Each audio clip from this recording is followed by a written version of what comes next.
चले क्लास प्रारंभ करें।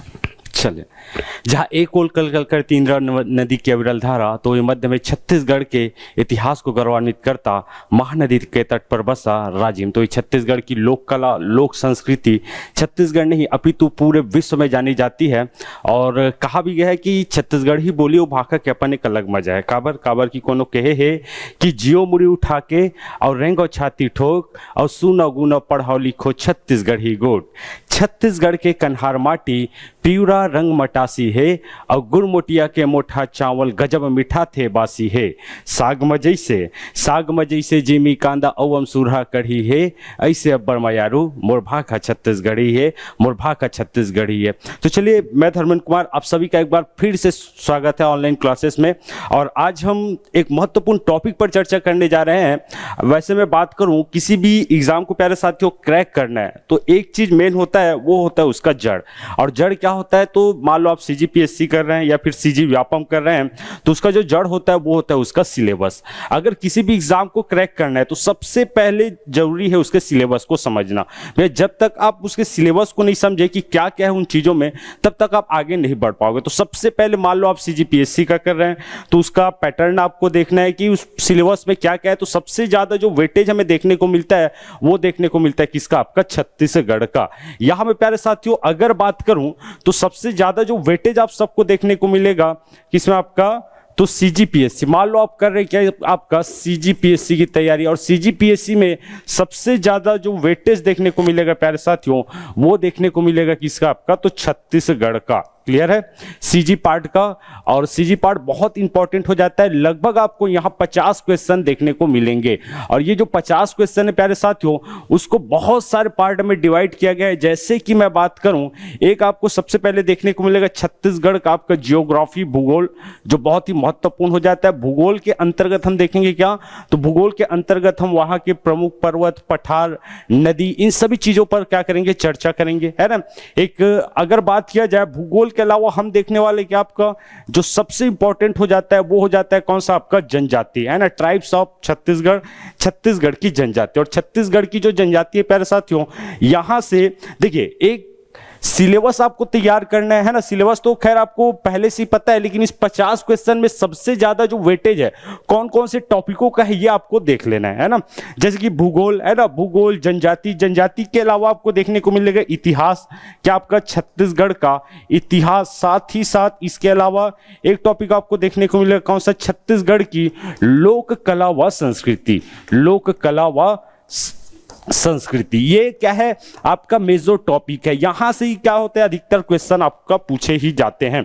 जैसे मैं बात करूं जनजाति से, आपको कम से कम 7 से 8 क्वेश्चन देखने को मिलेगा। इतिहास से भी वैसे आपका 7 से 8 क्वेश्चन, लोक कला संस्कृति से 5 से 6 क्वेश्चन, इसके अलावा जियोग्राफी से भी 8 से 10 क्वेश्चन आपको देखने को मिलेंगे। तो एक रेशियो है, इन्हीं चीजों को आपको पढ़ के, या फिर वही चीज बता रहा हूं, अगर आपको क्रैक करना है तो सबसे पहले सिलेबस की जानकारी होना बहुत जरूरी है ना। अगर मान लो आपको सिलेबस ही नहीं पता कि भैया मैं सीजीपीएससी का तैयारी कर रहा हूं, लेकिन सिलेबस में क्या है, तो सिलेबस में सबसे ज्यादा जो वेटेज देखने को मिलता है छत्तीसगढ़ का 50 नंबर का देखने को मिलता है। और इसके अंतर्गत आपका छत्तीसगढ़ का भूगोल, जनजाति, इतिहास और लोक कला व संस्कृति, यहां से सर्वाधिक क्वेश्चन पूछे जाते हैं। और एक महत्वपूर्ण पार्ट हो जाता है कौन सा, तो वो हो जाता है प्यारे साथियों आपका मैपिंग। क्लियर है, देखिए मैपिंग खास क्यों है कि मैपिंग में ये सभी चीजें आपको देखने को मिल जाएंगी। छत्तीसगढ़ का भूगोल, जनजाति, इतिहास और आपका लोक कला संस्कृति, ये सब चीज समाहित रहेगा किसमें, आपका मैपिंग में। क्लियर है, जैसे मैपिंग क्या चीज है, तो मैपिंग जैसे छत्तीसगढ़ में 33 जिले हैं, अगर उन 33 जिलों का आप अध्ययन कर लिए तो लगभग समझ जाओ 50 में से आपका लगभग 20 क्वेश्चन आपका ऐसी बन जाएगा, अगर केवल मैपिंग आप किए हो तो। क्लियर है, तो सबसे ज्यादा वेटेज हमें मैपिंग का देखने को मिलता है, क्योंकि मैपिंग में आपको छत्तीसगढ़ का भूगोल, जनजाति, इतिहास और लोक कला संस्कृति ये एक साथ देखने को मिलेगा। तो आज हम प्रारंभ कर रहे हैं एक महत्वपूर्ण टॉपिक प्यारे साथियों, वो है कौन सा, तो वो होने वाला है आपका छत्तीसगढ़ का मैपिंग। और छत्तीसगढ़ के मैपिंग के अंतर्गत आज देखेंगे कौन सा जिला आपका, तो बस्तर संभाग का एक महत्वपूर्ण जिला वो हो जाएगा प्यारे साथियों कोंडागांव। और यकीन मानिएगा ये जो मैपिंग का क्लास है बहुत महत्वपूर्ण होने वाला है, क्योंकि यहां से एक मैपिंग से लगभग आपका 40 से 40 से 50 क्वेश्चन आपको बिल्कुल बनते हुए दिखाई देंगे। तो चलिए बिना देर करते हुए प्रारंभ करते हैं। देखिए आज हम देखने वाले हैं कौन सा जिला, तो जिला आपका कोंडागांव है ना। बहुत एकदम आसान और सरल सहज तरीके से हम पढ़ेंगे किसका, कौन सा जिला, आपका जिला कोंडागांव, क्योंकि यहां से कैसे क्वेश्चन पूछे जाते हैं एग्जामों में ये हम देखने वाले हैं और एक एक करके समझेंगे कि जिला कोंडागांव में कौन कौन सी प्रमुख नदियां हैं, कौन कौन से प्रमुख मंदिर है। और यकीन मानिएगा इस क्लास के बाद आपको बिल्कुल ये कोंडागांव कभी जिंदगी में नहीं भूलने वाला। तो चलिए प्रारंभ करें, चलिए प्रारंभ करते हैं प्यारे साथियों। देखिए सबसे पहले मैं बात करूं तो जो आपका कोंडागांव जिला है, किसी भी जिले को प्रारंभ करने से प्यारे साथियों है ना, सबसे पहले हम एक रूपरेखा तैयार कर लेते हैं। क्या तैयार करते हैं, आपका रूपरेखा तैयार करते हैं कि भैया उस जिले के अंतर्गत हमें क्या क्या देखना है। तो ये जो आपका रूपरेखा है इसके अंतर्गत मान लो हम कौन सा जिला पढ़ रहे हैं, तो जिला पढ़ रहे हैं प्यारे साथियों आपका कोंडागांव है ना। और कोंडागांव में कौन कौन सी प्रमुख बातें हैं इस पर हम एक रूपरेखा तैयार करते हैं। और रूपरेखा में हम क्या देखेंगे, सबसे पहले देखेंगे हम कोंडागांव जिले का इतिहास, कि कोंडागांव जिले का इतिहास क्या बताता है। कहीं ना कहीं कोंडागांव जिले में किसी न किसी राजवंशों का क्या रहा, आपका शासन रहा। दूसरा हम देखेंगे इसके प्रमुख सीमावर्ती जिले, क्लियर है, सीमावर्ती जिले, कोंडागांव जिले कौन कौन से अन्य जिलों की सीमा को स्पर्श करता है। तीसरा हम देखेंगे सीमावर्ती राज्य, सीमावर्ती राज्य, साथ ही साथ हम देखने वाले हैं यहां के प्रमुख तहसील, और तहसील के अलावा हम देखने वाले हैं क्या, तो तहसील के अलावा यहां के प्रमुख पर्यटन स्थल, पर्यटन स्थल। इसके अलावा हम देखेंगे यहाँ की प्रमुख नदियां, कौन कौन से प्रमुख नदी आपका प्रवाहित होता है कहाँ, आपका जिला कोंडागांव में। साथ ही साथ इसके अलावा हम देखने वाले हैं क्या, तो यहाँ की प्रमुख मिट्टी, पर्वत और जनजाति, क्लियर है, जनजाति। तो इन सभी चीजों पर हम विस्तृत रूप से क्या करेंगे, चर्चा करेंगे। ये एक रूपरेखा हो गया और इन्हीं रूपरेखा के माध्यम से प्यारे साथियों हमें समझना है किसको, आपका तो जिला कोंडागांव को, क्लियर है। देखिए एकदम आसान और सरल शब्दों में हम समझने का प्रयास करें। देखिए सबसे पहले हम बात करेंगे गठन और इतिहास की, क्लियर है।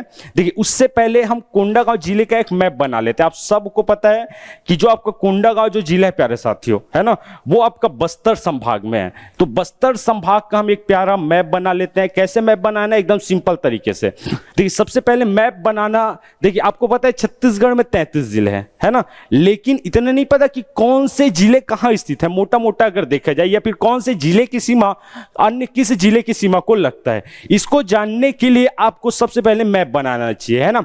तो हम आज चूंकि जिला कोंडागांव देख रहे हैं तो आपको सबसे पहले बस्तर का ऐसे क्या करना है, मैप बना लेना है। बस्तर संभाग के अंतर्गत आज कोंडागांव जिला देख रहे हैं, है ना। आपको कुछ नहीं करना है, इतना तो बनाने आ जाएगा, है ना।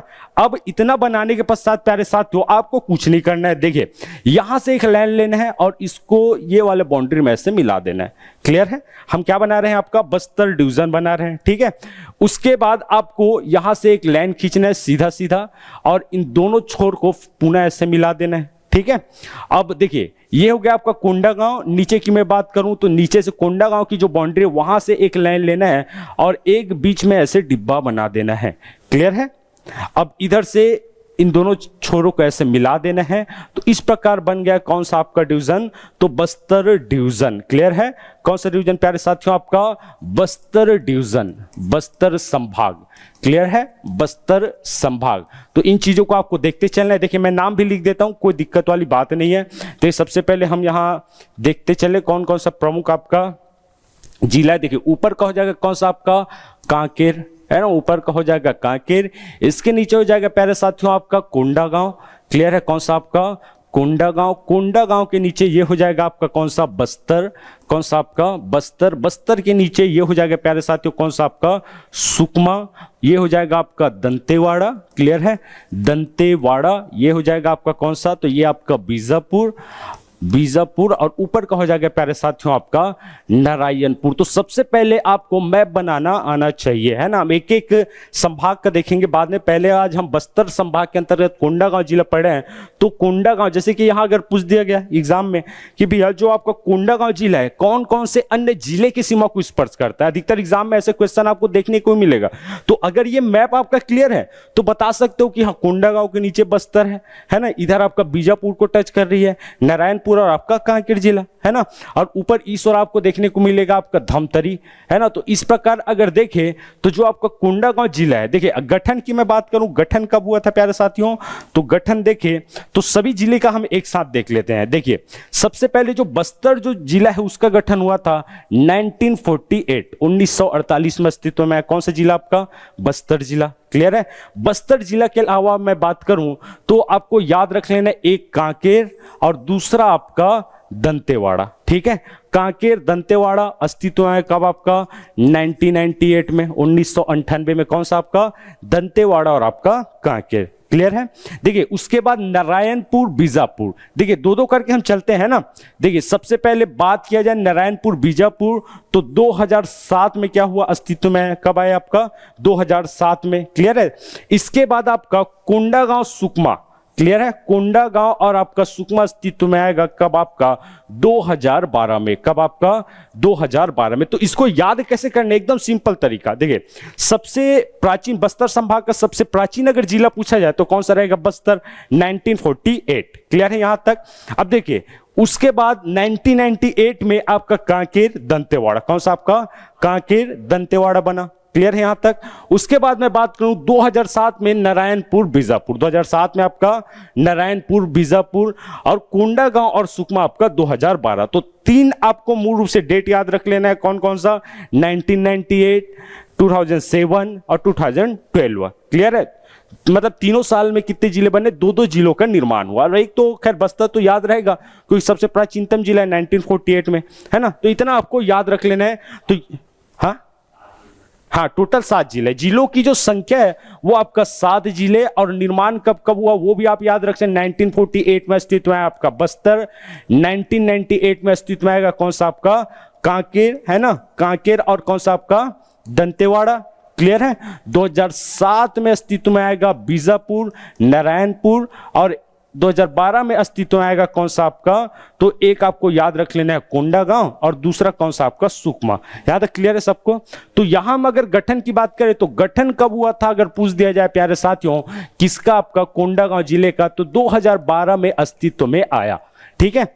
अब देखिए कोई भी जिला किसी अन्य जिले से अलग होकर उसका निर्माण किया जाता है, पहली बात। तो अगर मातृ जिला पूछ दिया जाए कि भैया कोंडागांव जो जिला है वो कौन से जिले से अलग होकर इसका निर्माण हुआ, अर्थात मातृ जिला अगर पूछ दिया जाए तो वो कौन सा रहेगा प्यारे साथियों, आपका बस्तर। बस्तर से अलग होकर 2012 में जो कोंडागांव जिला है वो अस्तित्व में आया। तो मातृ जिला के रूप में आपको देखने को मिलेगा कौन सा आपका, तो बस्तर, क्लियर है यहां से। तो ये हो गई गठन की बात, मातृ जिला की बात। अब हम देखेंगे किसके बारे में, इतिहास के बारे में। देखिए गठन की मैं बात करूं तो 2012 में अस्तित्व में आएगा कौन सा आपका, तो कोंडागांव, क्लियर है। अब देखिए यहां से इसके चल पहले इतिहास को देख लेते, इतिहास क्या कहता है। तो देखिए यहां अगर बात करें तो इधर आपका स्थित है क्या, आपका जिला आपका कोंडागांव, ठीक है। इतिहास की मैं बात करूं जो अधिकतर एग्जाम में 10 बार पूछे गए, चाहे व्यापम के एग्जाम हो चाहे पीएससी के एग्जाम हो।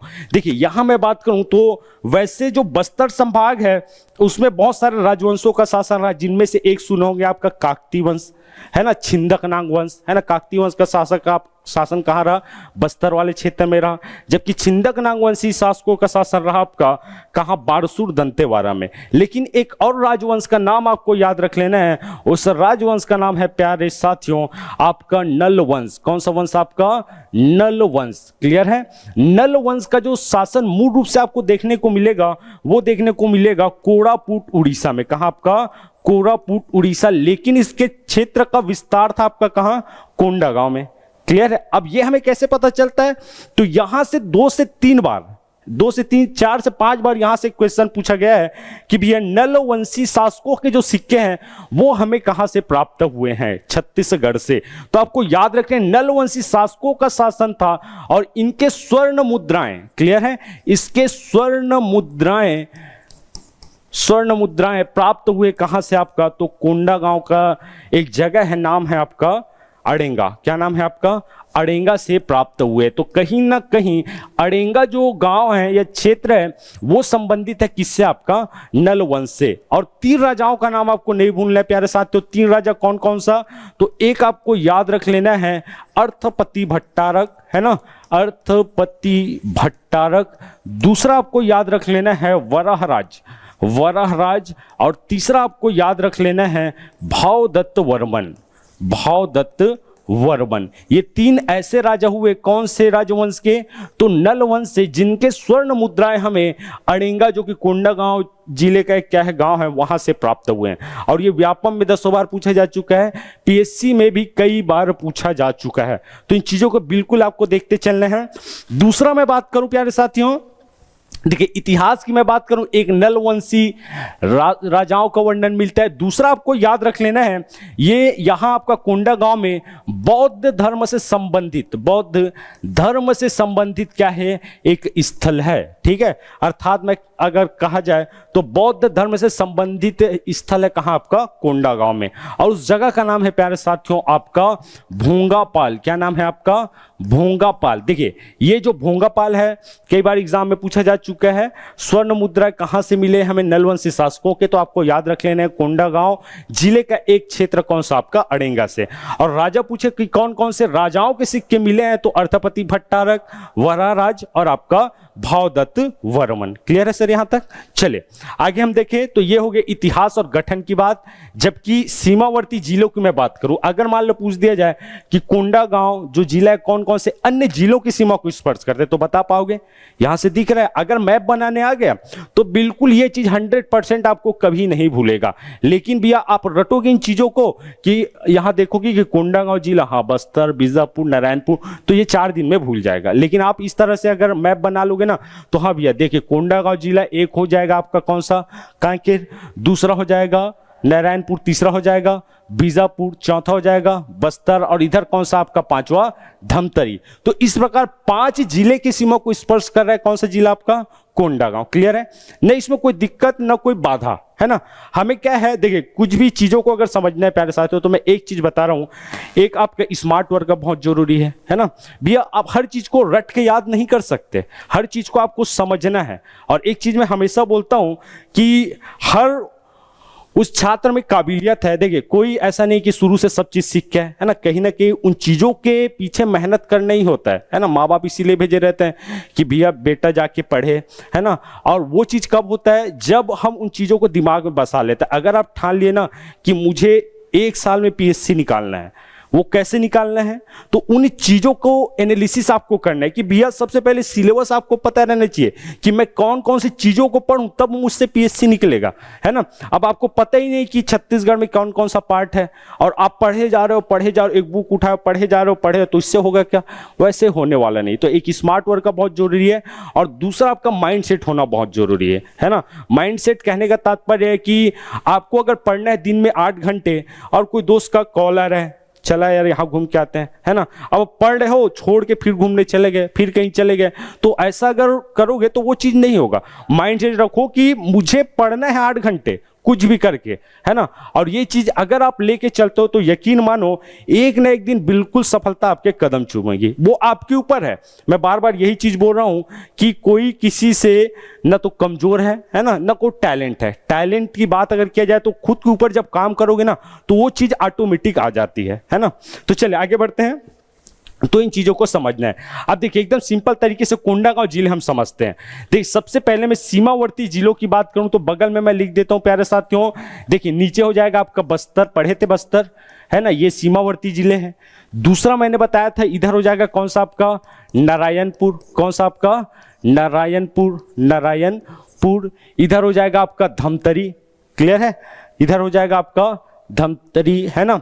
और इधर हो जाएगा उड़ीसा, कौन सा हो जाएगा आपका उड़ीसा राज्य, इस पार उड़ीसा राज्य है ना।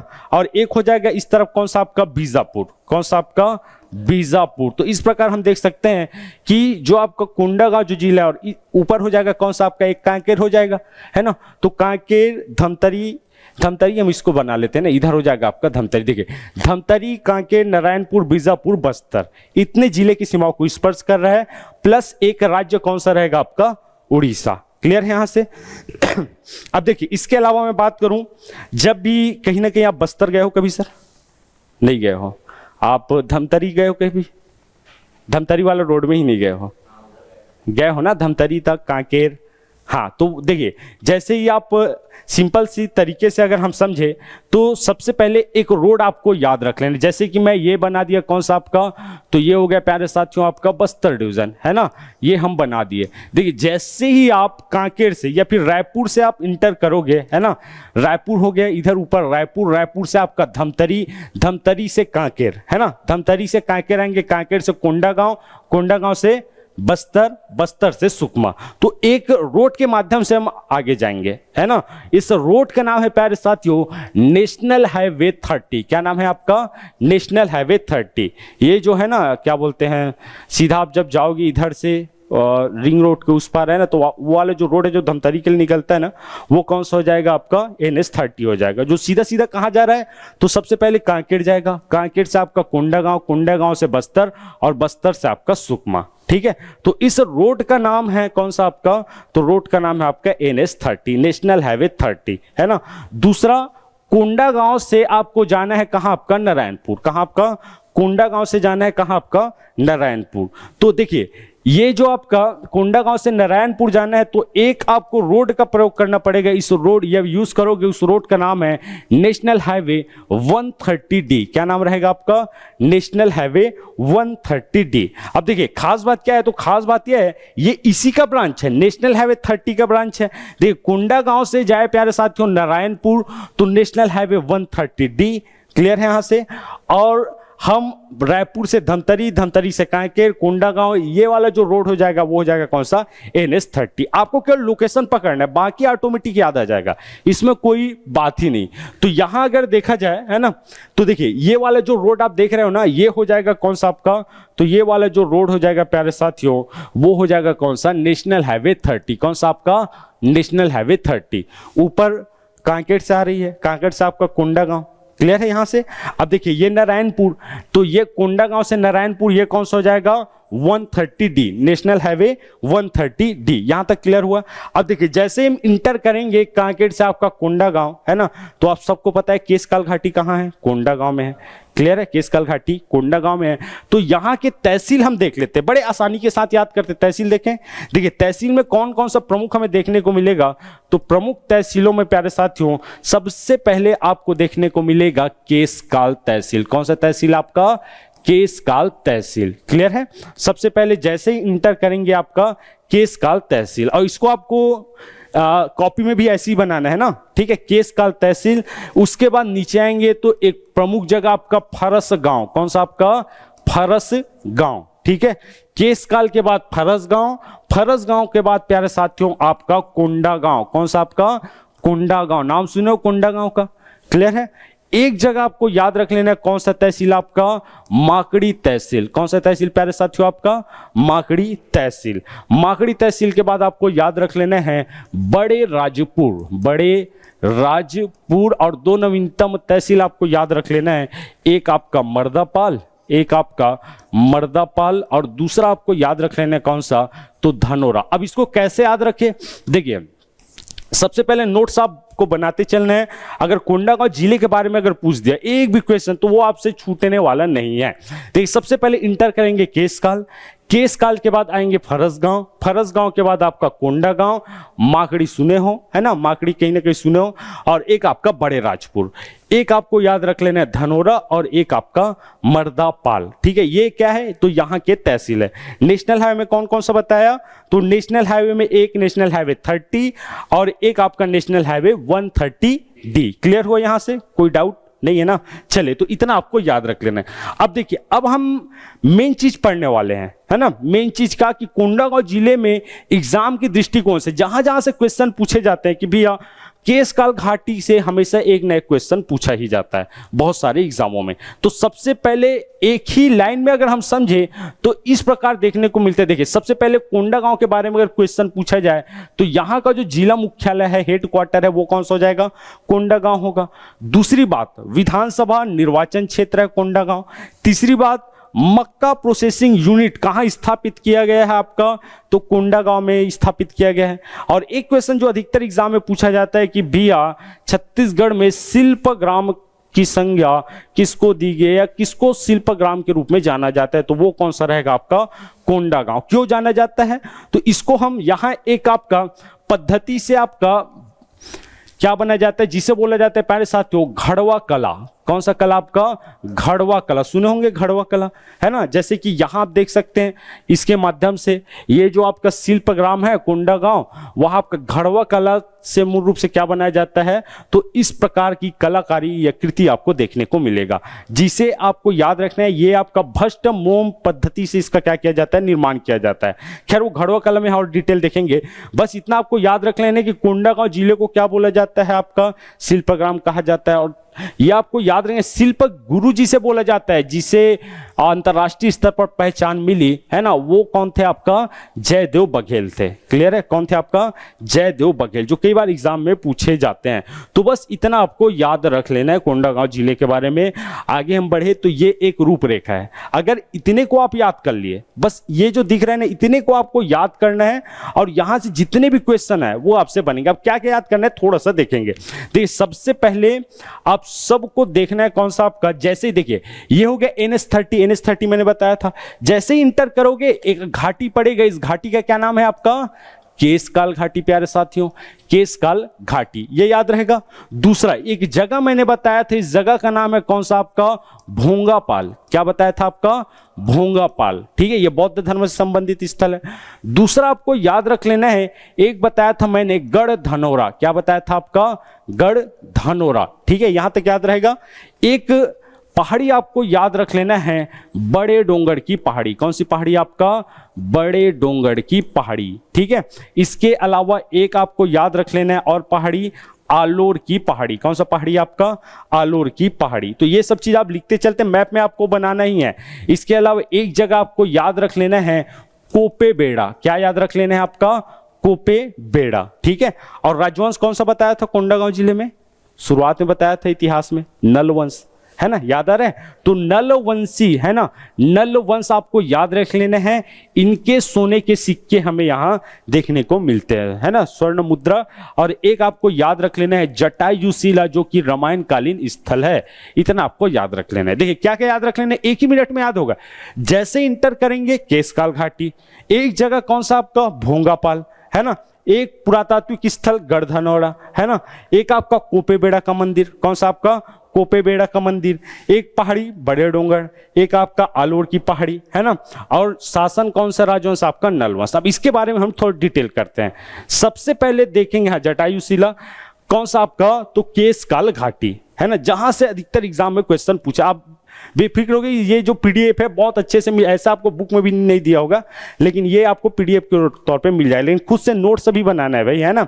देखिए केशकाल घाटी आपको याद रख लेना, यहां से अधिकतर एग्जाम में क्वेश्चन पूछे ही जाते हैं। अब क्या क्या याद रख लेना है केशकाल घाटी में? तो सबसे पहले प्यारे साथियों, जो केशकाल घाटी है उसे कहा जाता है फूलों की घाटी। क्या कहा जाता है आपका? फूलों की घाटी। देखिए फूलों की घाटी, देखिए दो मूल रूप से घाटी को फूलों की घाटी की संज्ञा दी गई। एक जसपुर का आपका लोरो घाटी और एक आपका केशकाल घाटी। क्यों बोला जाता है? तो एक विशेष मौसम में यहाँ विभिन्न प्रकार के फूल आपको देखने को मिलेंगे, है ना, बहुत सारे प्रकार के फूल यहाँ खिले रहेंगे एक विशेष मौसम में, चाहे ठंड के मौसम में जाओ या बरसात के मौसम में, है ना। तो इसलिए इसको क्या कहा जाता है? फूलों की घाटी। ये आपको याद रख लेना। दूसरा मैं बात करूं प्यारे साथियों, इसे कहा जाता है बस्तर का प्रवेश द्वार, है ना। क्या कहा जाता है? बस्तर। क्यों कहा जाता है? भैया केशकाल घाटी से हम इंटर होकर कहां पहुंचेंगे? बस्तर पहुंचेंगे, तो इसे कहा जाता है बस्तर का प्रवेश द्वार। और तीसरा आपको याद रख लेना है महान जल विभाजक पर्वत, है ना। अब ये क्या होता है महान जल विभाजक पर्वत? तो इसे बोला जाता है वाटर सेपरेटर। देखिए एक सिंपल सी बात मैं आप लोगों को बता रहा हूं। देखिए ये अगर देखा जाए ऊपर में धमतरी मैंने बताया था, कोंडागांव जिला के ऊपर में क्या है, धमतरी। और धमतरी में एक पहाड़ी है प्यारे साथियों, उस पहाड़ी को कहा जाता है सिहावा पहाड़ी। कौन सा पहाड़ी आपका, सिहावा पर्वत। और सिहावा पर्वत से कौन सी नदी का उद्गम होता है, महानदी। सिंपल बात है ना। देखिए जब महानदी शुरुआत में, देखिए नदी का खास बात क्या है कि वो ढाल के अनुरूप बहता है, भाई जिधर ढाल रहेगा उधर नदी बहेगी। देखिए शुरुआत में जो आपका सिहावा पर्वत से जिस नदी का उद्गम होगा उस नदी को कहा जाता है प्यारे साथियों महानदी। शुरुआत में महानदी की जो ढाल की दिशा है वो किस ओर रहती है, आपका दक्षिण की ओर। लेकिन सामने क्या हो जाता है, सामने एक आपका घाटी पड़ता है, कौन सा आपका, केशकाल घाटी। कौन सा घाटी आपका, केशकाल। तो भैया ये जो घाटी है बहुत बड़े बड़े क्या है यहाँ पर्वत है, और कोई भी नदी वो पर्वत को ऐसे सीधा पार करके चली जाएगी क्या, नहीं, है ना। चूंकि ये बहुत बड़े बड़े पर्वत है तो ये जो महानदी है वो अपनी दिशा चेंज कर देती है, किसके कारण, केशकाल घाटी के कारण। क्लियर है। अब वो आगे नहीं बढ़ पाएगी तो ये क्या होगी, दिशा चेंज करके पुनः इसका जो दिशा है महानदी की वो किस ओर हो जाएगी, तो आपका उत्तर की ओर हो जाएगी, है ना, फिर आपका पूर्व की ओर हो जाएगी। तो ये जो आपका केशकाल घाटी है इसलिए इसको बोला जाता है क्या, महान जल विभाजक पर्वत। कौन कौन से नदियों के मध्य, तो नीचे आपका इंद्रावती नदी है ना। अगर बात किया जाए, अगर केशकाल घाटी नहीं होता तो सीधा सीधा कहाँ जाता, तो सीधा सीधा कोंडागांव, है ना, कोंडागांव के बाद आपका बस्तर और सीधा जाके गोदावरी में मिल जाती। कौन सा नदी आपका, महानदी। लेकिन बीच में कौन सा पहाड़ आ जाता है आपका, केशकाल पहाड़ी, इसलिए वो अपनी दिशा क्या कर देती है, चेंज कर देती है। क्लियर है। हाँ तो ये आपको याद रख लेना है, इसलिए इसको क्या कहा जाता है, महान जल विभाजक पर्वत। याद रहेगा, समझ आया, चले ओके। फूलों की घाटी, बस्तर का प्रवेश द्वार, महान जल विभाजक पर्वत और सर्वोच्च किस्म के साल वन के वृक्ष। क्या आपका, साल वन के वृक्ष। ये भी एग्जाम में पूछा गया है कि सर्वोच्च किस्म के साल वन के जो वृक्ष है वो केशकाल घाटी में देखने को मिलता है। जबकि सागौन वृक्ष आपको का याद रख लेना है, कहाँ आपका, नारायणपुर में, खुरसेल घाटी। क्लियर है। खुरसेल घाटी में आपको सागौन के वृक्ष देखने को मिलेंगे, जबकि नारायणपुर में आप सबको याद, कोंडागांव में आपको याद रख लेना है सर्वोच्च किस्म के सालवन के वृक्ष आपको देखने को मिलेंगे। क्लियर है। यहां से चले आगे बढ़ जाते हैं। अब देखिए ये तो हो गई केशकाल घाटी के बाद। अब यहां से एग्जाम में जो क्वेश्चन पूछा जाता है ना, देखिए जैसे ही, देखिए इस ओर क्या है प्यारे साथी, इस ओर हो गया आपका कांकेर। कांकेर से हमें कहां जाना है, कोंडागांव। कहां जाना है, कोंडागांव। बीच में पड़ेगा कौन सा घाटी, केशकाल घाटी। ये केशकाल घाटी हो गया। जैसे ही हम केशकाल घाटी में, है ना, इंटर करेंगे तो सबसे पहले आपको याद रख लेना है यहां प्यारे साथियों मोड़ों की जो संख्या है ना, केशकाल घाटी में मोड़ों की जो संख्या है वो कितनी है आपका, 12। कितना है आपका, 12। तो 12 मोड़ यहां आपको देखने को मिलेगा, कहां आपका, केशकाल घाटी में, है ना। 12 मोड़ आपका केशकाल घाटी में देखने को मिलेगा। तो ये आपको याद रख लेना है। साथ ही साथ देखिए प्रत्येक कई मोड़ में क्या है, बहुत ही प्राचीन आपका मंदिर देखने को मिलेंगे। प्राचीन क्या देखने को मिलेंगे, मंदिर। अब जो एग्जामों में पूछा गया, देखिए सिंपल तरीके से हम समझते हैं। सबसे पहले छठवें मोड़ पे जाएंगे। कौन से मोड़ पे आपका, छठवें। तो एक आपका मंदिर देखने को मिलेगा जिसे बोला जाता है प्यारे साथियों तेलिन सती माता का मंदिर। कौन सा मंदिर आपका, तेलिन सती माता का मंदिर। तेलिन सती माता का मंदिर ये पूछा गया था प्यारे साथियों। तो कहां है आपका, केशकाल घाटी में। सुने भी होंगे तेलिन सती माता का मंदिर। दूसरा जो अभी हाल ही एग्जाम में पूछा गया था, कुछ ही दूर में जाएंगे तो एक मंदिर और देखने को मिलेगा। इस मंदिर को कहा जाता है भंगाराम देवी का मंदिर। क्या बोला जाता है आपका, भंगाराम देवी का मंदिर। क्लियर है। हम कहां चढ़ रहे हैं, तो मोड़ के माध्यम से हम केशकाल घाटी पार कर रहे हैं और इसी मोड़ पर कुछ, जैसे कि छठवें मोड़ पर और कुछ मोड़ पर बहुत सारे मंदिर है। सबसे पहला जो मंदिर है तेलिन सती माता का मंदिर, दूसरा भंगाराम देवी का मंदिर, तीसरा मैं बात करूं तो तीसरा आपको मां लक्ष्मी का, है ना, मां लक्ष्मी का प्रसिद्ध क्या है आपका, शक्तिपीठ है। अब देखिए प्यारे साथियों और कैसे याद रखिए, देखिए मान लो आप अपने दोस्त के साथ क्या कर रहे हो, है ना, केशकाल घाटी पार कर रहे हो, है ना। मान लो ये हो गया आपके दोस्त, ठीक है।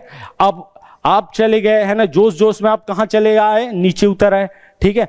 अब दोस्त क्या करेगा, आपको टाटा करेगा कि भैया हमको भी तो रुको, आप अकेले अकेले जा रहे हो। तो यहां से क्या करेगा दोस्त आपका, टाटा करेगा। तो यहां एक आपको याद रख लेना है, एक आपका पर्यटन स्थल है जिससे बोला जाता है कि आपका टाटा मारी। क्या बोला जाता है आपका, टाटा मारी। तो टाटा मारी कहां है प्यारे साथियों, तो केशकाल घाटी में है। क्लियर है? जो क्या है, हिल स्टेशन है। क्या है आपका?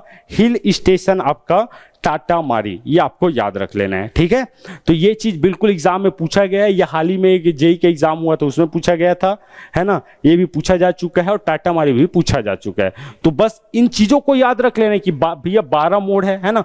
ये चित्र के माध्यम से बहुत अच्छे समझ आ रहा है कि जैसे ही हम इंटर करेंगे 12 मोड देखने को मिलेगा। कुछ मोड में आपका तेली सती माता का मंदिर, भंगाराम देवी का मंदिर, लक्ष्मी माता का मंदिर और एक हिल स्टेशन आपका टाटामारी। इतना याद हो गया? बस यहां से कोई भी क्वेश्चन है डायरेक्ट आपसे बनेगा ही बनेगा। इसके अलावा मैं बात करूं प्यारे साथियों, तो देखिए ये क्या है, जैसे कि ये आपका पर्वत हो गया, ध्यान से समझिएगा। अब जब यहां क्या हो रहा है, आपका बरसात हो रहा है मान लो, है ना? तो यहां क्या हो जाता है, बहुत सारे धाराओं का निर्माण होता है ना? ये पहाड़ में जब वर्षा होगा तो बहुत सारे क्या होगा, धाराओं का निर्माण होगा और इन्हीं धाराओं से, है ना, बहुत सारे आपका वाटरफॉल का निर्माण होगा। किसका निर्माण होगा? आपका वाटरफॉल। जैसे कि आपका फेमस जो वाटरफॉल है उसमें आपका कुएंमारी वाटरफॉल, मुत्ते खड़का वाटरफॉल, ऊपर बेदी, है ना, लिंग दरहा, है ना, ये सब क्या वाटरफॉल का निर्माण होगा। आगे हम देखेंगे। तो बस इन्हीं चीजों को आपको याद रख लेना है। किसके बारे में? केशकाल घाटी के बारे में, है ना? और इसके माध्यम से अगर समझोगे तो ये जिंदगी भर नहीं भूलने वाला और पढ़ने में बड़ा आकर्षक लगता है, ठीक है? चले नेक्स्ट हम बढ़े। अब देखिए मैंने बताया था कौन सा आपका गढ़ धनौरा, सुने थे ना, है ना, गढ़ धनौरा। तो यहां से हाल ही में पीएससी में क्वेश्चन पूछा गया था। कौन सा क्वेश्चन पूछा गया था? गोबरहीन मंदिर समूह। गोबरहीन मंदिर समूह कौन से भगवान से संबंधित है और कहां स्थित है? देखिए गढ़ धनौरा क्या है, एक जगह है, ठीक है? क्या है आपका? एक जगह है। कहां है? आपका कोंडा गांव में। खास बात यह है कि गढ़ धनौरा को कहा जाता है प्यारे साथियों ईंटों का टीला। क्या कहा जाता है आपका? ईंटों का टीला। जैसे कि मैं बात करूं, जैसे आप कभी सिरपुर गए होंगे, गए हो सिरपुर? नहीं गए हो? कोई भी आसपास जगह, जैसे कि सिरपुर या कोई भी समझ लो, चलो मान लो कहीं चले गए, है ना?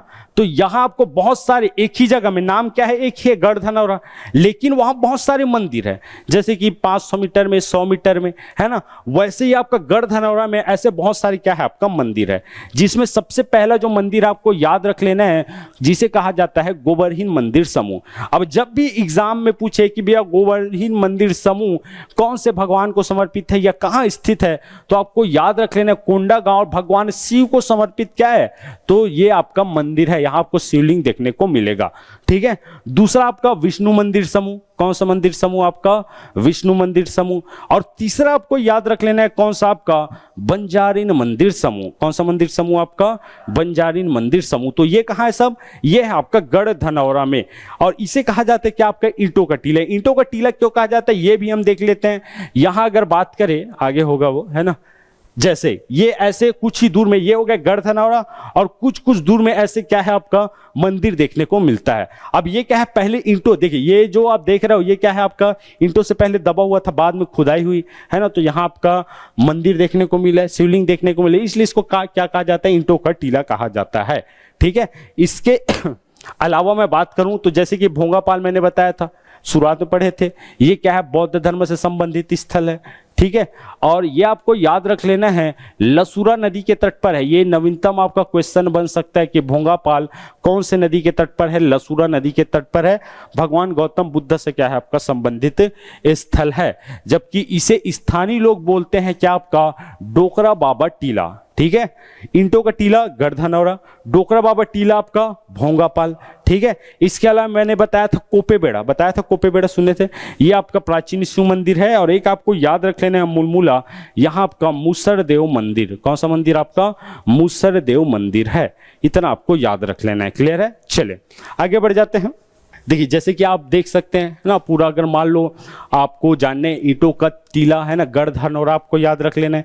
इसमें पूरा डिटेल दिया हुआ है कि क्या क्या है। गढ़ धनौरा, विष्णु मंदिर समूह, गोबरहीन मंदिर समूह, यहाँ आपको देखने को मिलेगा भोंगापाल, है ना? तो इन चीज़ों को आपको अगर देखना चाहो तो देख सकते हो, क्लियर है? नेक्स्ट हम बढ़े। देखिए ये जो वाटरफॉल है इसका निर्माण होता है कहाँ आपका? तो केशकाल घाटी में। जैसे कि मैंने बताया था होनहेड वाटरफॉल कहाँ है? कुएमारी वाटरफॉल, मुत्ते खड़का वाटरफॉल, मिर्दे वाटरफॉल, ऊपर बेदी वाटरफॉल और कौन सा आपका गिर गोली वाटरफॉल। इन सभी वाटरफॉल का निर्माण होता है कहाँ आपका? तो कोंडा गांव के आपका केशकाल घाटी में, क्लियर है? चलिए बस, तो ये था आपका कोंडागांव। समझ आया अच्छे से? देखिए कुछ नहीं करना है, सबसे पहले जो क्वेश्चन पूछा जाता है इसी में आप देख सकते हैं कितना क्वेश्चन बन गया, 40 क्वेश्चन तो बन ही गया। सबसे पहले आपको कोंडागांव पकड़ना है। अगर वहां का इतिहास पूछे तो नलवंशी शासकों का शासन था, सिंपल है ना। एक आपका भोंगापाल आपको याद रख लेना है। नेशनल हाईवे अगर पूछा जाए तो NH30 130D है ना, NH30 130D। यहां तक क्लियर हुआ? अब उसके बाद अगर पूछ दिया जाए तहसील, खैर तहसील नहीं पूछा जाता, अगर याद रख लेना है तो भी याद रख सकते हो। सबसे पहले आपका केसकाल, फारसगांव, कोंडागांव, बगल में आपको देखने को मिलेगा क्या आपका बड़े राजपुर, एक आपको देखने को मिलेगा आपका धनोरा और एक आपका माकड़ी। और दो चीज और याद रख लें, जैसे कि एक बड़े डोंगर की पहाड़ी बताया था मैंने, वो आपका क्या है, तो वो आपको याद रख लेना है लौह अयस्क का भंडार क्षेत्र है। लौह अयस्क का भंडारण क्षेत्र आपका कौन सा? बड़े डोंगर। और एक आलोड़ की पहाड़ी बताया था, तो आलोड़ की पहाड़ी में आपका मां लिंगेश्वरी माता का मंदिर, ठीक है, जो कि वर्ष में केवल एक बार खुलता है। बस दोनों छूट गया था। बाकी इन चीजों को आपको देखते चलना है। सबसे पहले आपको मैप बनाना है। सबसे पहले कहाँ आना है? केसकाल घाटी आना है। केसकाल घाटी में 12 मोड़, 3 मंदिर। कौन कौन से 3 मंदिर? तेली सती माता का मंदिर, भंगाराम देवी का मंदिर, माँ लक्ष्मी का प्रसिद्ध शक्तिपीठ और एक आपका टाटा मारी। क्लियर है? हाँ, एक हिल स्टेशन आपका टाटा मारी। क्लियर है? अब स्वर्ण सिक्के किसके किसके प्राप्त हुए थे? तो अर्थपति भट्टारक, भौदत्त वर्मन है ना, वराहराज, इनके प्राप्त हुए थे। कहाँ से आपका? तो अड़ेंगा नामक गांव से। और एक चीज और याद रख लेना है, जो आपका गढ़ धनौरा है उस वहां से बहुत सारे पाषाण स्तंभ की भी प्राप्ति हुई है। पाषाण स्तंभ कहने का तात्पर्य क्या है? आपका आदि मानव के जमाने का काल, जिस समय अगर किसी भी व्यक्ति का मृत्यु हो जाता था तो उसको दफना कर उसके ऊपर बड़े बड़े पत्थर रख दिए जाते थे। तो वैसे हमें साक्ष्य देखने को मिले कहाँ? आपका गढ़ धनौरा में भी। तो इन चीजों को बिल्कुल आपको देखते चलना है। अगर आप मैपिंग कर लिए तो कम से कम ऐसी आपका 20 से 25 क्वेश्चन ऐसी बन जाएगा। ठीक है, तो आज के लिए इतना ही। समझ आया क्लास? चलिए ठीक है, ओके, थैंक यू।